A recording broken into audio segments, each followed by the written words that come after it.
President's Page by Dale Stamper. Photographs constitute a larger than usual part of this issue's President's Page. There are 3 of them. One is the usual thumbnail, head and shoulders photo of a smiling Dale dressed in a light-colored shirt and tie. The second photo is an outdoor group shot of blinded veterans, all of whom are holding white canes. There are 2 women on the far left and 5 gentlemen to the right. They are distinguished by their light-colored BVA golf shirts or the darker Project Gemini shirts. In the background is a large water fountain with water emanating from several dozen outlets. In the more distant background to the right is a small pillar containing a wreath, and in the center background is a segment of the Washington Monument. The caption states, "Left to right at World War II Memorial, full cadre of Dale Stamper friends and fellow participants in Project Gemini D.C. Sue Ailes, Monica Gilmore, Dale himself, Colin Williamson, Tom Zampieri, Stephen Birkin, and Alan Walker. Not pictured, Brian Corcoran." A third photo reveals Dale, a white cane and a baseball cap in his left hand, holding the left elbow of a lady as they walk together. The lady makes use of her white cane with her right hand. To their right and to the left in the photo is a large plot of green grass. In the distant background are additional persons lingering and looking at a black wall. The caption states, "Dale Stamper walks with National Sergeant-at-Arms Monica Gilmore during Project Gemini D.C. visit to Vietnam Veterans Memorial, April 5th. The full text of the President's Page reads as follows.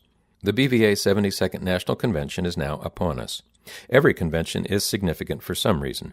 For me personally, this one will mark my last as national president. I still have 2 additional years of service ahead as the immediate past national president, after which I will have served for 12 years, 4 as director of District 4 and 8 as a national officer. I have enjoyed serving BVA in these capacities. Major changes have taken place, and as an organization we have faced many challenges. One thing that brought about both change and challenge was the retirement of Executive Director Tom Miller. We knew this was coming, but it left a great void. After a diligent search, we selected Al Avina as the new Executive Director. Al has led the organization in new directions, establishing a more effective use of technology, starting with an efficient database system. Secondly, the board felt it was time to move the BVA National Headquarters from the property we owned on H Street in northwest Washington, D.C.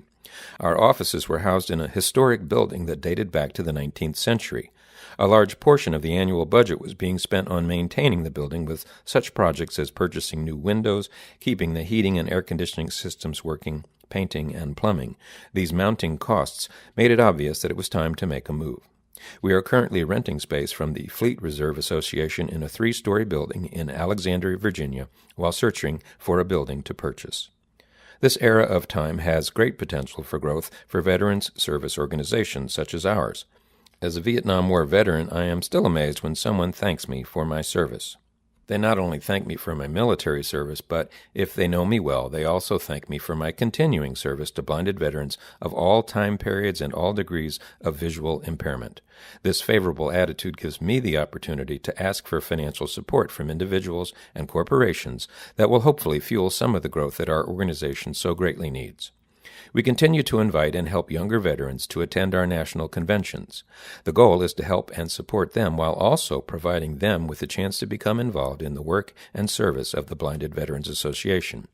Many of them have now become active members and serve on the Operation Peer Support Committee, which has developed a new initiative to bring veterans with leadership ability and potential to the national conventions and to bring them from each of our director districts. Such efforts are already paying off.